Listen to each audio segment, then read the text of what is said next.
Greetings, my fellow from Lower South Thinkers. This is LL3's News Podcast. My name is Craig Trans from the Swamping Lake, South Florida, and today's date is Tuesday, September 25th, 2018. So let us begin.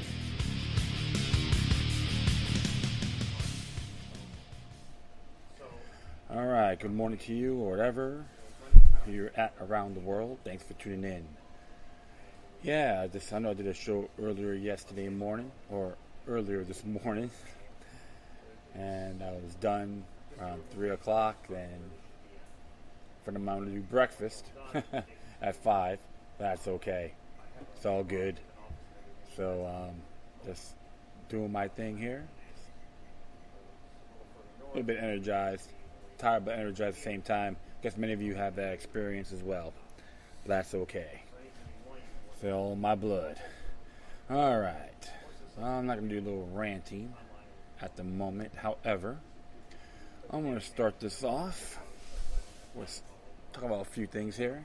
Well, maybe 4 or 5 things. Some of them interact.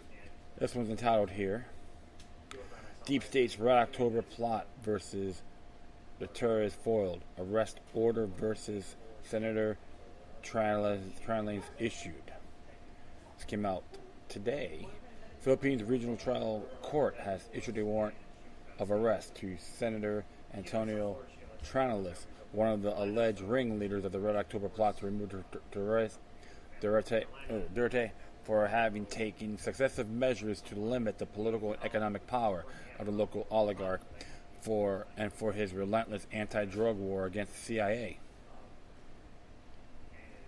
The court orders to arrest Senator Trillanes is based on the fact that he failed to acknowledge guilt from launching a coup d'etat against the government, a requirement for granting amnesty by ex-president Deep State stooge B.S. Aquino.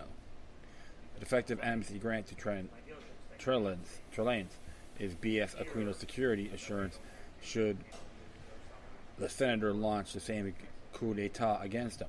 There might be some code of conduct among thieves, but certainly no mutual trust. Trillanes has been holding himself up inside the Senate building since September 4th as the government is taking proactive measure against the plotter via the judiciary.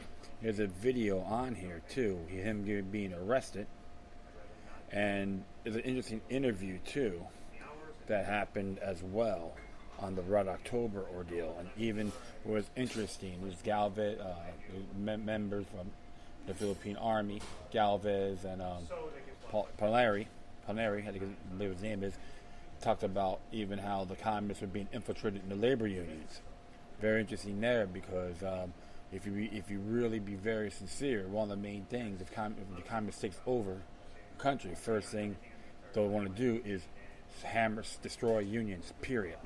So I've been reading about this stuff for a long time, and I'm a member myself, so I know these areas. So it's interesting here. So I'll keep on going. On a judiciary thing, and of course here the arrest order against Senator Trillanes is for rebellion, and he has posted bail a few minutes ago. But while the Regional Trial Court Branch 150 has allowed bail for Trillanes, for the other RTC Branch 148 is expected to issue an arrest warrant for coup d'etat charge, a non-bailable crime in the country. So it looks like they're trying to ram this guy pretty good. I'll continue on here. Another source of Trillanes' headache is a pending General Marshal Court that has own rules to prosecute Erie military personnel. And of course, you see the mugshot of Trillanes by the police. It must be understood that the Deep State stooges in the country are merely shooting the moon when almost 8 out of 10 of the population approve the terrorist drug war. Recent social weather survey shows. And it shows you right here, which was the national survey taking place from the 27th to 30th of June this year. And so you can see that Deep State oust Duterte plot has been linked by a U.S. Embassy insider in 2016. U.S. State Department blueprint to oust Duterte leaked by a U.S. ambassador insider. A recent Deep State attempt to remove Duterte failed. The recent Red October plot to oust Duterte involves various personalities and groups with varying motivations. BS Aquino Liberal Party manipulated the 2016 presidential election with the participation of George Soros.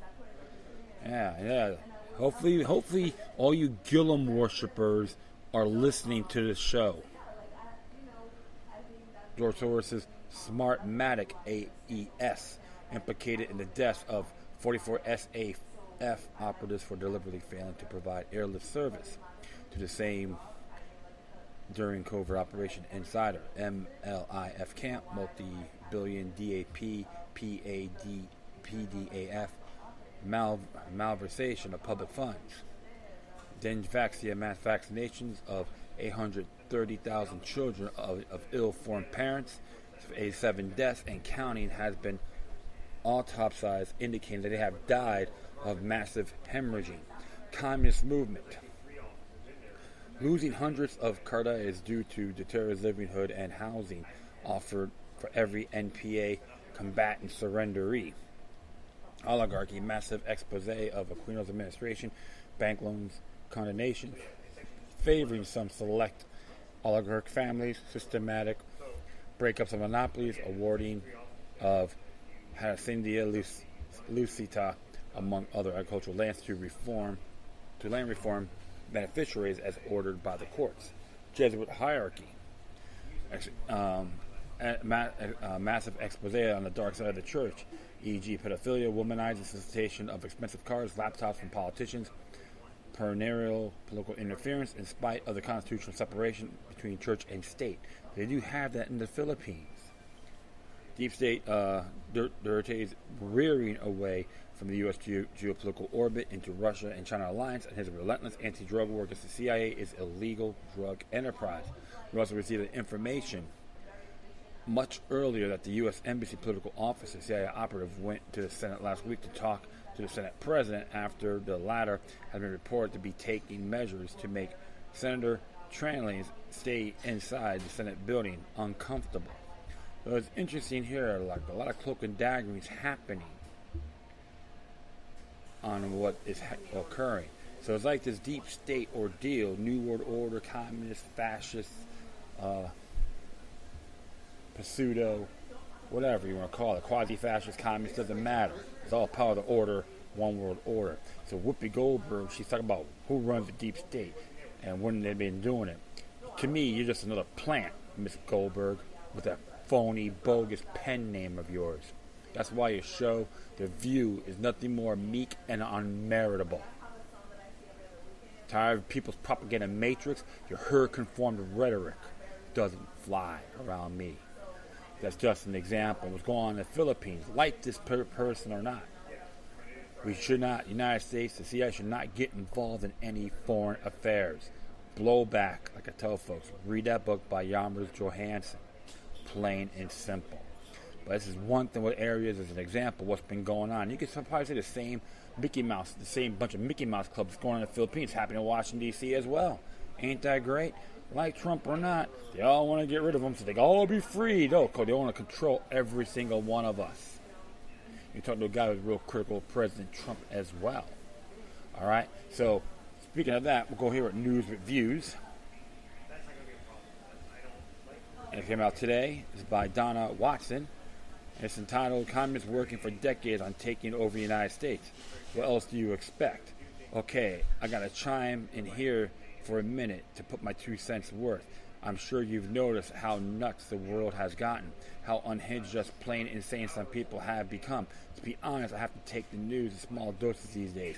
The deafening, perpetual hysterics, and the media bombards us with 24/7 gets to be too much for me to absorb it. It makes me want to jump in bed and hide under the covers.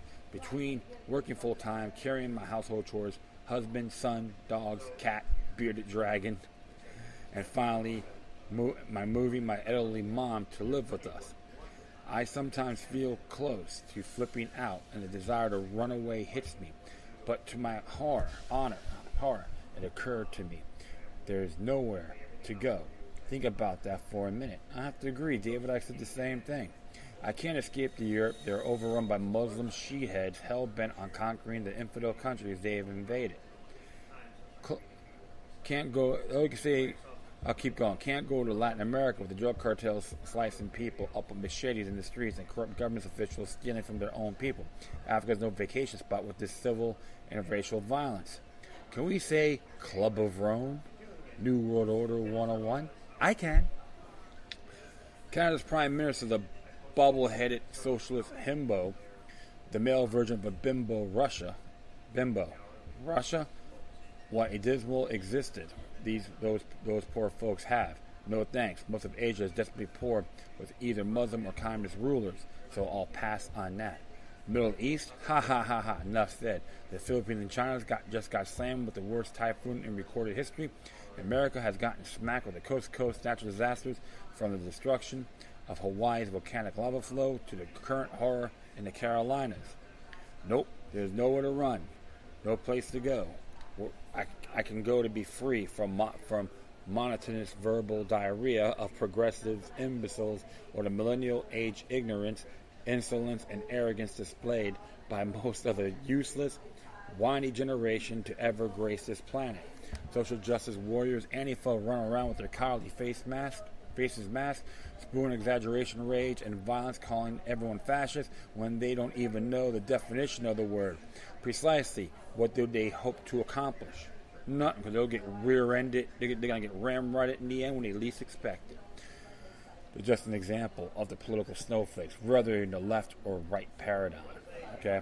The left-wing morons, much more with their professionally printed signs and a fat check from the DNC in their pocket, blathering rapid, vitriolic hatred against the president who has greatly stimulated the economy, creating an abundance of job opportunities that cause this country to be respected again by world leaders. Despite a plethora of evidence to the contrary, that poor man is endlessly accused of being homophobic, misogynist, and racist, and because of him, we're going to explode and die. Call witch hunting, but I'll just keep on here.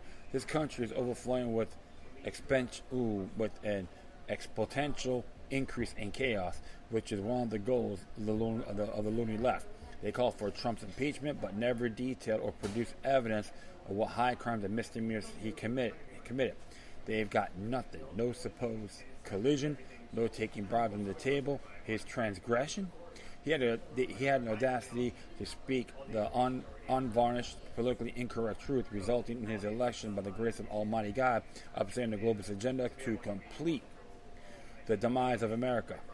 The Hilda Be Still gets bug-eyed and foams at the mouth when she thinks of her humiliating defeat, the thought of which always makes me smile. She hyperventilates over the fact that she had lost to the golden ring to the champion of the deplorables. Ha! Well, I can agree on that in good faith. Demons that control and influence these circus freaks are throwing epic temper tantrums because they know they're finally on the cusp of seeing the rise of their man of the hour, the Antichrist, and they want no more delays. They salivate at the prospect of running amok, ruling the earth, causing death, destruction, and mayhem is what they do. It detailed in their job description, as they do it well. I can go on and on, but you can't. You get the picture. I have every idea many of you are feeling, squeezed and stressed as well. We who belong to the King of Kings are not alone, and our cries to heaven are being heard. Check this out. One moment, please.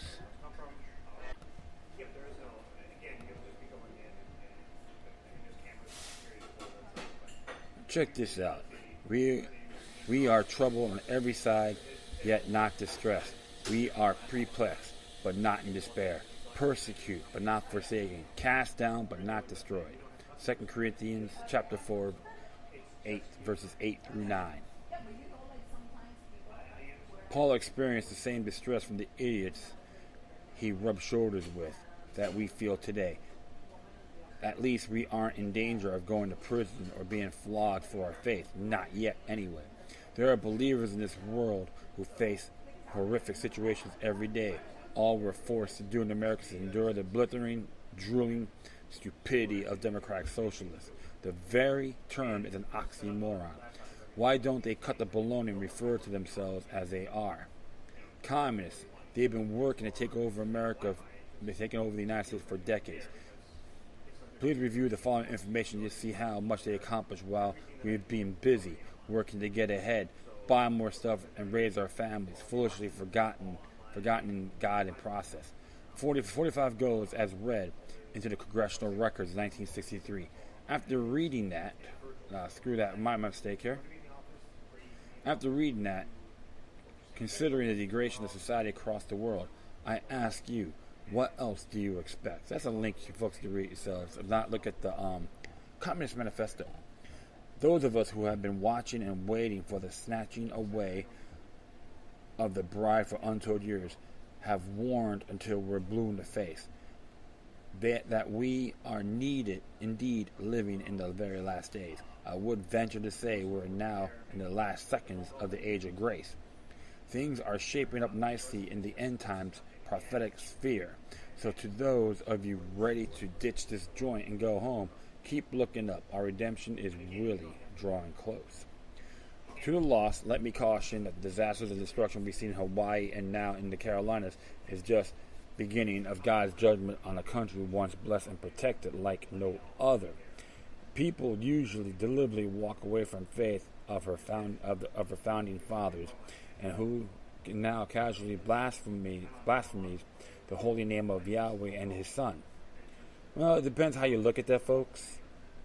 Some people say I think natural disasters always happen. Been around since the beginning of time, cycles and all that. So it's one of those things. And hold on here. All right. It says here, oh yes, folks, more destruction is coming, much more. So prepare your hearts. Repent, repent, repent. Because tomorrow is promised to no man. Any one of us who can instantly be taken into eternity in a car crash, natural disaster, or sudden illness, or the violence that is so prevalent on our streets. I guarantee the Antichrist is standing in the wings, strengthening his ties, ready to walk out on the world stage and take control. So you better believe this. Jesus coming very soon.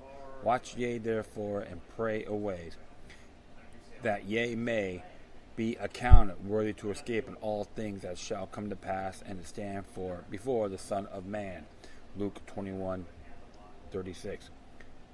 Will you be found worthy? Martha Anna, Lord Yeshua. As Donna Watson make these statements. The truth of the matter is, my friends, we got to prepare this by all means necessary at the best of our abilities.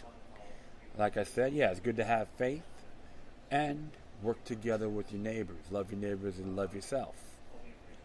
I see this a lot, and I'm not, I'm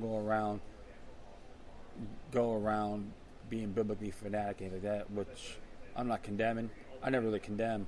If I'm criticizing religion, it's always the status. If people heard my show enough times, they understand that, and they, I don't condemn the Bible, but always the people, the status, the corrupt that try to emulate it for their own personal gain, not for everyone's best interest.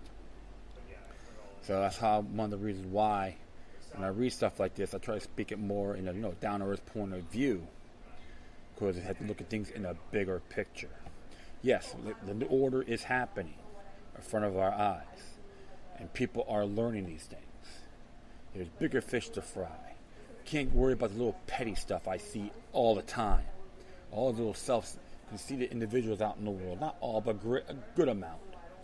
All I hear is little tangent rants, little petty stuff, which I could take a dump and find that more inspiring. You always got to look at things, pay attention.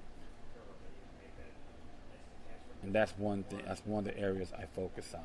Look, one thing about the communist movement, that Karl Marx loves central banking. Federal Reserve, ring a bell? So, to all you folks out there that claim to be communist, you like the Federal Reserve, you like to be controlled. Karl Marx was a bankster's bellboy. So is Vladimir Lenin. Those are just two examples. I can go on. And it doesn't matter. Even the United States government had their bellboys as well. Lyndon B. Johnson, Franklin Delano Roosevelt, Grover Cleveland. Possibly. Barack Obama, George W. Bush, George Herbert Walker Bush, New World Order man, Bill Clinton, Richard Nixon. That's right. I get them all equally. Always support principle over party, not the other way around. George Washington said the best about political parties are dangerous. Read his farewell address when you have a chance, folks. You'd be surprised. Even the man had his rough edges, but he was on point. All right, so hopefully everyone will be think about this. I'll be right back.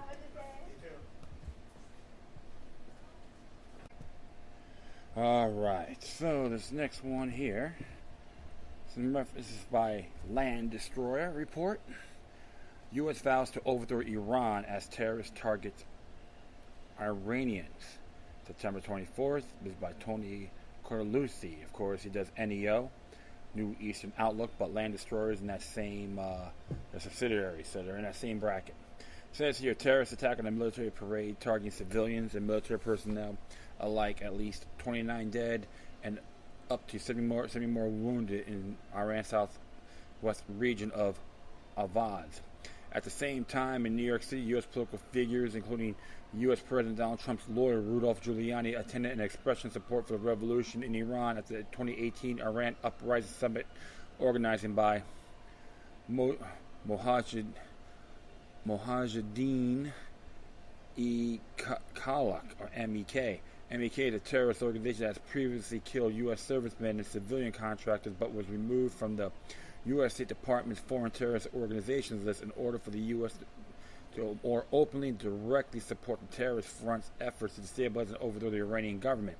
The West refuses to call Avaz attackers terrorists. The Iranian government has blamed the Al-Ahvaziyah terrorist organization for the September 22nd attack. According to the BBC, Al-Ahvaziyah has also taken the credit for the attack, yet the BBC, along with other media fronts across the West, as well as the Western governments, have refused to characterize Al-Ahvaziyah as a terrorist organization, instead of depicted it as an anti-government Arab group. The BBC's article, Iran blames Gulf foes for deadly Avaz attack, would claim. A spokesman for the Avaz National Resistance, an umbrella group that claimed to defend the rights of Arab minority in Kurdistan, said the group was behind the attack. Yet the BBC in 2006, after a similar attack in Avaz, Iran would clearly characterize the group's activities as terrorism, and would even quote the UK Foreign Office, who condemned the attack, as terrorism when denying accusations the British government had been covertly backing the terrorists.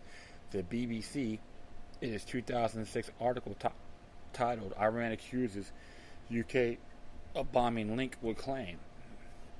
One moment, get a shot of water here.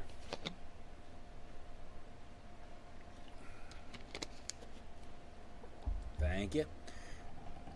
Says here, UK Foreign Office spokesman in London has denied the accusation, saying Britain condemned terrorism. Any linkage between HMG, Her Majesty's government, and these attacks is completely without foundation, said the official. The failure of the U.S. and British governments now wholly condemn the recent Avaz attack as an act of terrorism carried out by what is undeniably a terrorist organization alone raises suspicions. However, U.S. policy papers have revealed a long-term open conspiracy to back armed militancy in Iran, just as the U.S., UK, and their allies have been exposed currently doing in nearby Syria as well as Libya in 2011. U.S.-backed Iranian revolutionaries are terrorists, says the U.S. As Iran grieved in the wake of the Avaz attack, U.S. politicians hosted MEK's terrorists in New York, vowing to overthrow the Iranian government. The Reuters in their article, Trump lawyer Giuliani says Iran's government will be overthrown, would report. President Trump's personal attorney, Rudy Giuliani, on Saturday said that the U.S. sanctions on Iran are leading to economic plan that could lead to a successful revolution, contrasting with the administration comments that government change in Iran is not U.S. policy.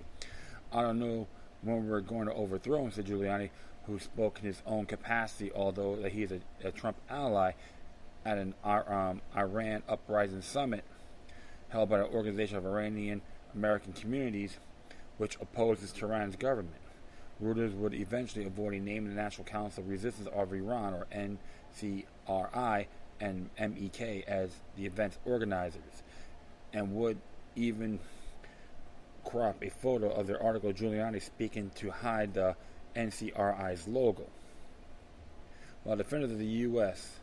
support for the MEK claim the group has reformed itself, U.S. policy papers reveal that MEK was delisted specifically so the U.S. could be more openly to use the group to carry out armed subversion against the Iranian government on Washington's behalf.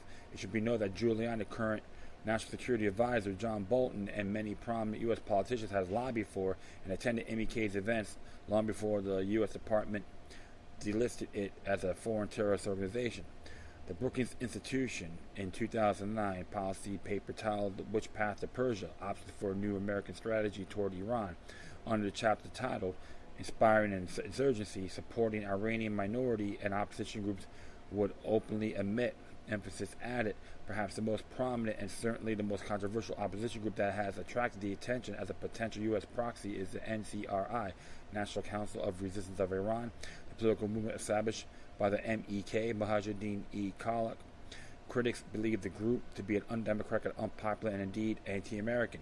Brookings would elaborate, reading its terrorist background, stating, undeniably the group has conducted terrorist attacks, often accused by the MEK's advocates because they are directed against the Iranian government. For example, in 1981, the group bombed the headquarters in the Islamic Republic Party, which has been the clerical leadership's main political organization, killed an estimate 70 senior officials. More recently, the group has claimed credit for over a dozen mortar attacks, assassinations, and other assaults of Iranian civilian and military targets between 1998 and 2001. Brookings also mentioned MEK's attacks on the U.S. servicemen and American civilian contractors, noting in the 1970s the group killed 3 U.S. officers and 3 civilian contractors in Iran. Brookings would emphasize the group itself also appears to be undemocratic and enjoys little popularity in Iran itself. It has no political base in the country, although it appears to have an operational presence, in particular its active participation of Saddam Hussein's side during the bitter Iran-Iraq war made the group widely loathed. In addition, many aspects of the group are cultish, and its leaders, Masoud and Maryam Rajavi, are revered to the point of obsession.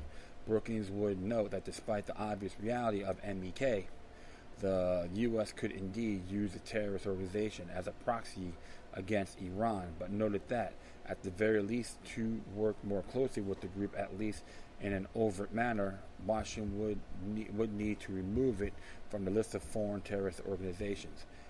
And while Al-Awazia is accused of carrying out the Vows attack, it should be noted that MEK networks, specifically in Vows, have helped promote and carry out violence ranging from riots to arson for months, openly admitted to by MEK network accounts across social media, illustrating a synergy of terrorism, agitation, subversion, and propaganda functioning as an analog to America for Western-backed terrorists and their supporters in operating in Syria. And there's some stuff on here too you see on Twitter. You guys could check this out yourselves. Additionally, at the New York City Uprising Summit, MEK leader Maryam Rajavi would admit to MEK's organizing the riots through resistance units. In her official message, now posted on various MEK websites, would openly admit. Today, the ruling mullah's fear is amplified by the role of the Mujahideen-e-Khalq, MEK, and resistance units in leading and continuing the uprisings.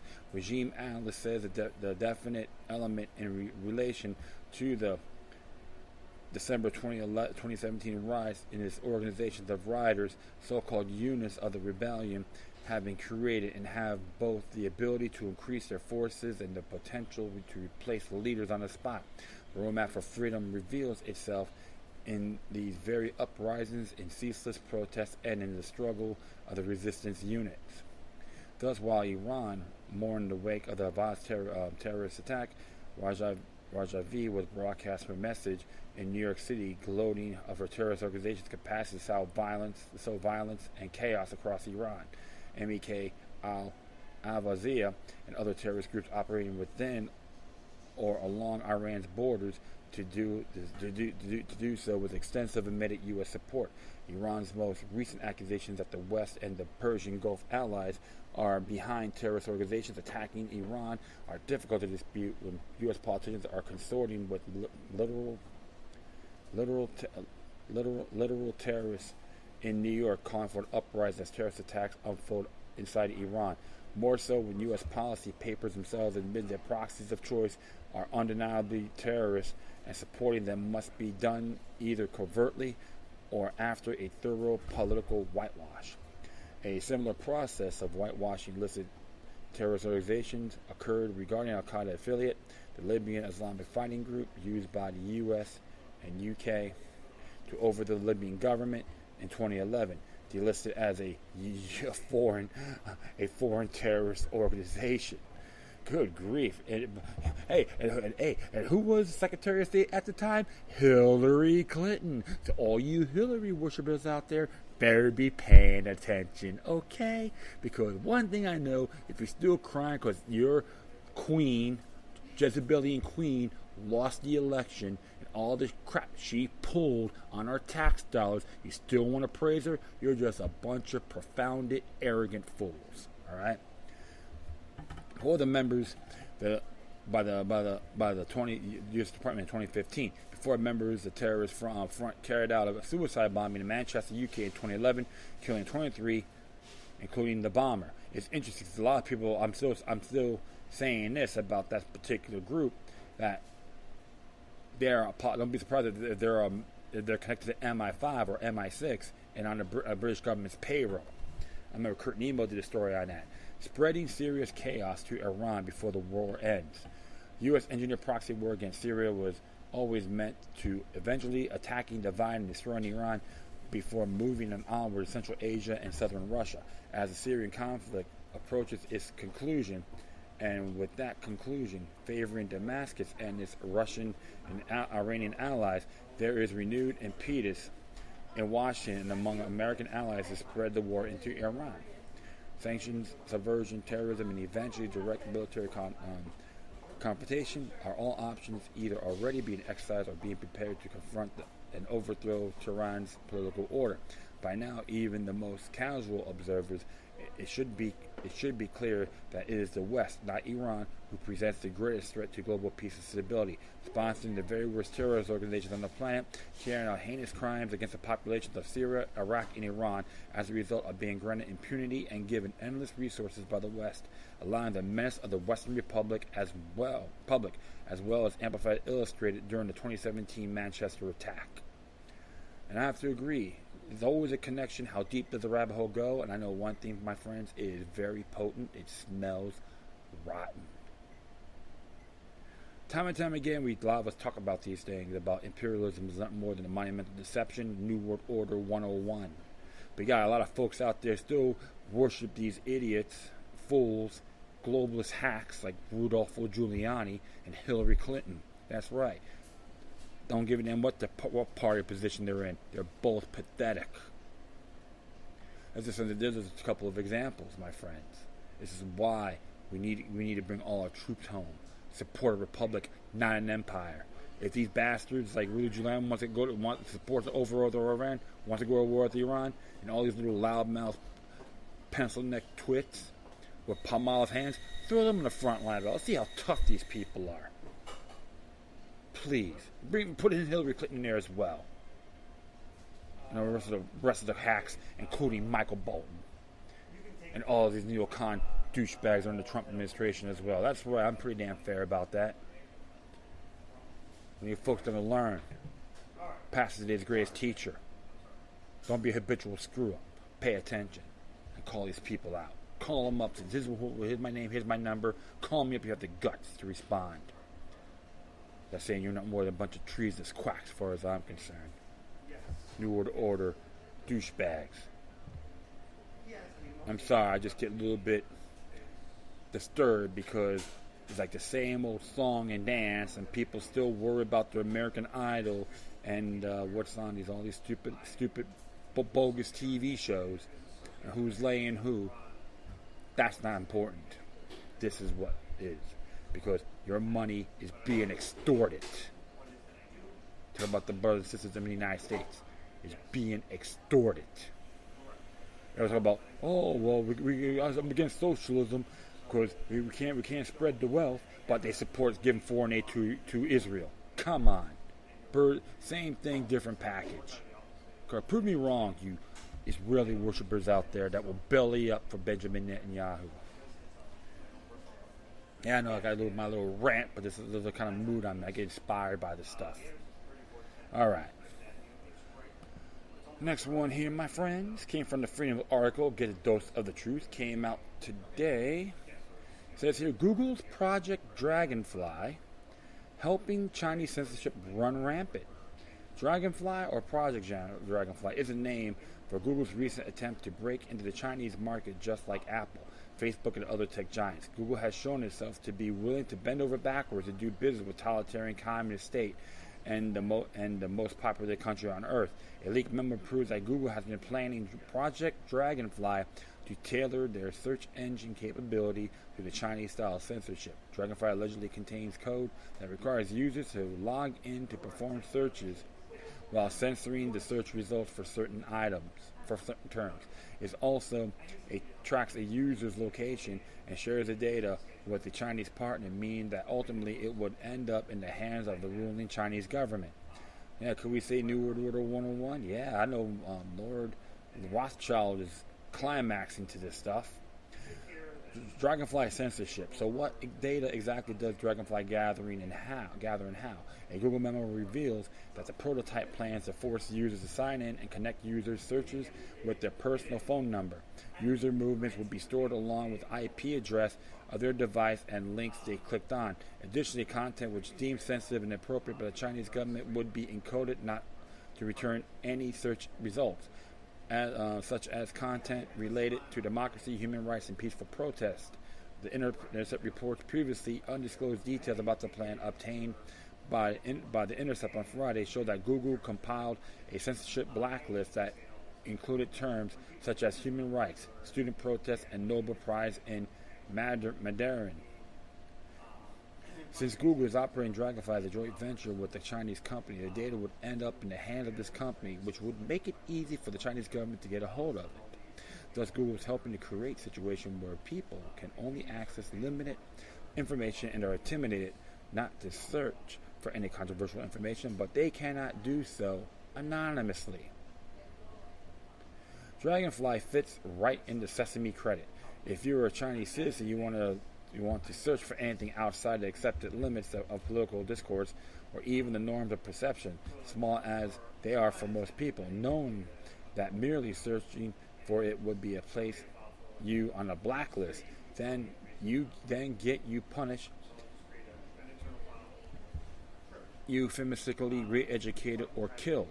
Remember, globalists such as late David Rockefeller have held up authoritarian China as a New World Order model. China's already implementing its indoctrination Sesame Credit, or social credit system, which assigns a number of each citizen based on how good they are. It is gamification of control and part of the alarming trend of how technology is being adopted not to help our lives, but to steal out prison cells. It says here, Google, you big bro. Google's dodgy history. Some people at this point may think, why the hell would Google cooperate with such totalitarian regimes? Doesn't Google have values? Yes, it does, but those values are not what you think. Google has quickly become the spearheaded corporation of the New World Order. It is best to think of Google as not a separate private company, but rather an extension of the U.S. government, more specifically an extension to the U.S. military-industrial complex, who funded it with seed money. For the background to this, see articles such as Google's True Origin Party Lies in CIA NSA Research for Grants and Mass Surveillance. There's a link for that. Here's one of the quotes. Intelligence gathering may have been their world, but Central Intelligence Agency and the National Security Agency had come to realize that their future was likely to be profoundly shaped outside the government. In fact, the Internet itself was created because of an intelligent effort. In the 1970s, the agency was responsible for developing emerging technologies for military intelligence and national security purposes. The Defense Advanced Research Projects Agency, or DARPA, linked 4 supercomputers to handle massive data transfers. It handed the operations off to the National Science Foundation a decade or so later, which proliferated the network across thousands of universities and eventually the public. In a nutshell, Google only became what it is today because the MIC was funding numerous grants to researchers, like Google co-founder Sergey Brin and Larry Page, and therefore was able to shape their research. Did the CIA directly fund the work of Brin and Page and therefore created Google? No, but when Brin and Page researching precisely what the NSA and CIA and the intelligence community hoped for, assisted by their grants. Absolutely. The CIA and NSA funded an unclassified compartmentalized program designed from its inception to spur the development of something that looks almost exactly like Google. Google's last 2 years, Google has been shown its true colors in the last 2 years. They have removed do no evil from their motto, tried to rig the U.S. election for Hillary Clinton in various ways, e.g. by suggested search results leading users to positive news stories about her, fire ex-employee James Damar just because he wrote a well-reasoned memo exposing Google's ideological bias, cooperated closely with the MIC by signing deals such as Project Maven, which Google uses Google AI for drones and surveillance, accidentally releasing a disturbing video entitled The Selfish Ledger, which aims to harvest all user data to make species-wide predictions about humanity, developed with an AI with Google's values, and outlined a plan for people to hand over their conscience and decision-making capacity to this AI. Their agenda is nothing short of directing human evolution. So it's right there too. You can look that up. There's a link for that. Who's not to trust? Conclusion: from any freedom-loving, truth-speaking person, there can only be one solution. This. Get away from Google as fast as your legs will take you. Stop using their free search engine, email, or other services because there's nothing free about it. When your data is being harvested and used against you, realize the truth. Google will gladly modify its values whenever it wants to profit and control. It will closely work hand in hand with tyrants, whatever it's Chinese communists or U.S. MIC fascists, to promote a world where you have absolutely no privacy, no freedom, unless you mean freedom of looking from the most ubiquitous surveillance camera to another while knowing you are being forever watched, tracked, harvested, and exploited. And he's absolutely right, and there's all sources in the bottom here as well you can check out for yourselves. But like I said, I've been hearing about this for a long time. It's by posted by Makia Friedman. But I've been checking this out for a long time, and there's nothing new while I here. But there's a little bit more details. So that's why I look up Project Dragonfly, and like I said, Google is the enemy.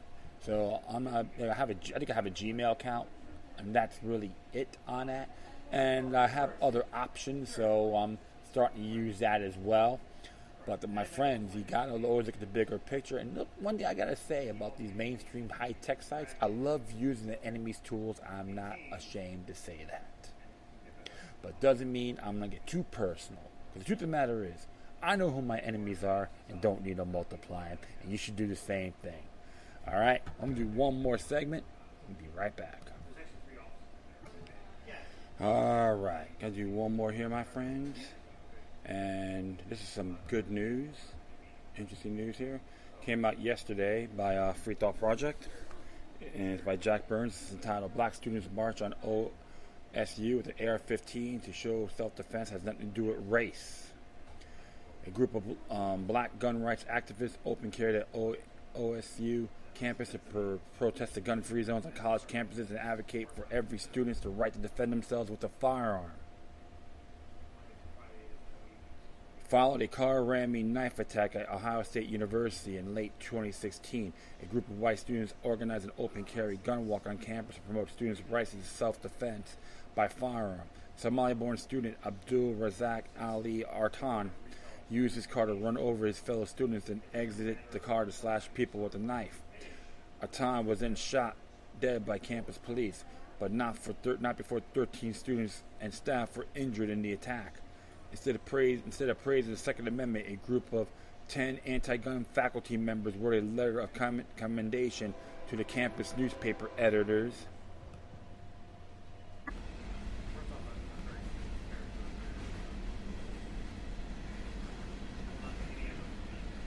Campus newspaper editors suggest the group was racist and should not have been protected by campus police, meaning their rights to peacefully protest should also be silenced, and they do not deserve the same protections under the law.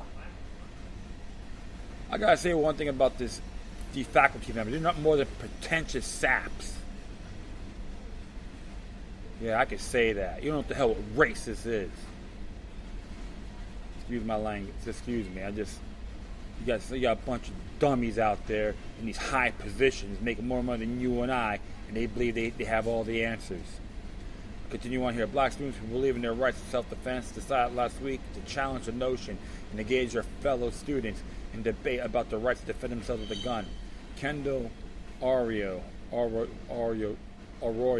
black student, organized the event. He said, "If you want to know the God honest truth, read the letter to the editor and receive notice that they are basically said, we don't think a bunch of black people could be able to get away with something like this. This is not supposed to be a racial thing. We're talking about Second Amendment rights for every law-abiding American citizen. Our race should not have to be a factor at all. And society says that either we're supposed to be gunned down or incarcerated right now. And we're here to show that's not the case. I now invite them to figure out their next excuse," Arroyo said, challenging the anti-gun professors to further comment. Arroyo's points to the fact that crime near college campuses is often much higher than the areas where there are no gun-free zones, he said. Unfortunately, college campuses are an environment where a lot of assaults, robberies, sexual harassment, and things like that take place. And current rules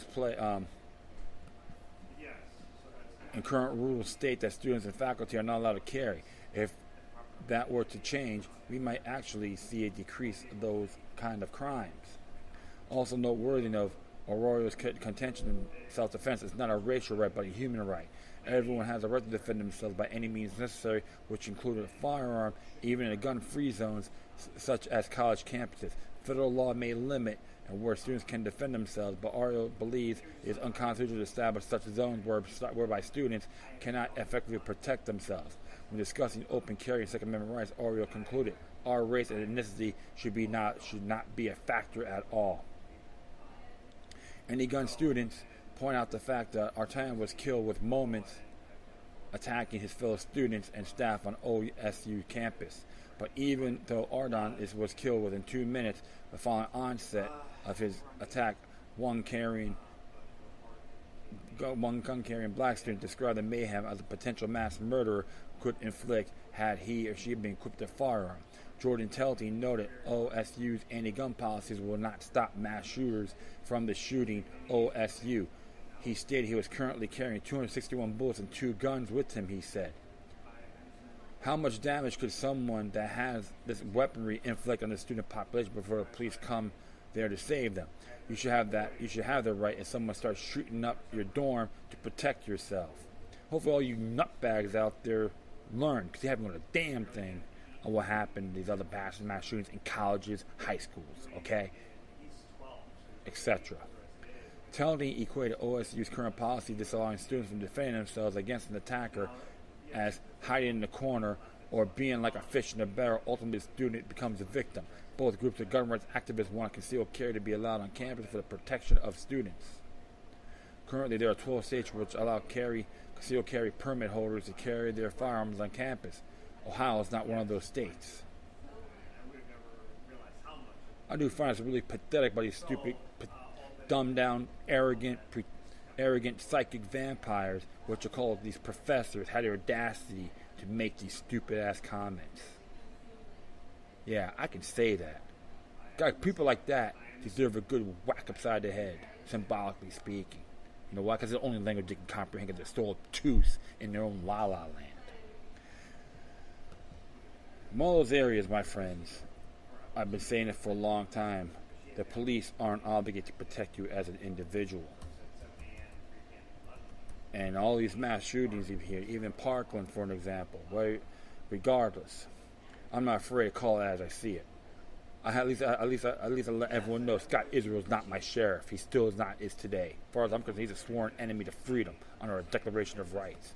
And I know though, even over here in the great state of Ohio, has that as well. And I'm going to look at it right now as a total wing it thing for me. And it's under Bill of Rights, Article 1. This is coming up. I'm using About PD. I'm going to add this to the link as well, because I want the people out there to know the laws also. They have a thing called Bill of Rights. It contains 23 sections, which is pretty cool. Inalienable rights. All men are by nature free and independent, have certain inalienable rights, among those enjoying and defending life and liberty, acquiring, possessing, and protecting property, and seeking and obtaining happiness and safety. Article 1, Section 1. Hopefully these college professor dorks will be listening to this show. I'd love to hear their pretentious feedback. Bearing arms.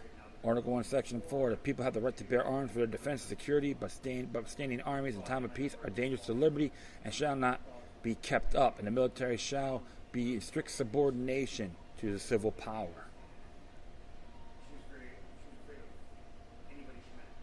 I'm going to see if they have anything pertaining to enumerated rights.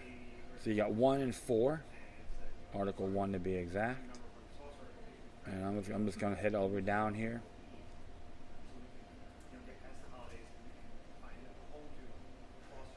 Powers are reserved to the people. This enumeration of rights shall not be construed to impair or deny. All those retained by the people, and all powers not herein delegated remain with the people. So you got Article 1, Section 1, 4, and 20. I want to know what those anti-gun nuts in OSU can defend that. They can't, because they're a bunch of knuckleheads, numbskulls, and buffoons. I know I'm ranting on this, but I don't like being insulted. Okay? You got people out there that think they're smarter than everybody else that can even clean their own rear ends or tie their own shoelaces. Or can't even make a bed. But one thing I know, I praise homage to these students for standing up for what's right.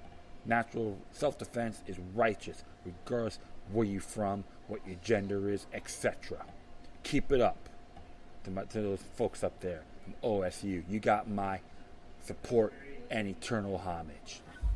And that is it. I thank everyone for listening. Plus, feel free to download and share us throughout your social media networks. If you have any questions, comments, maybe something that's interesting you may want to check out, whatever you do, please send your correspondence with Decorum.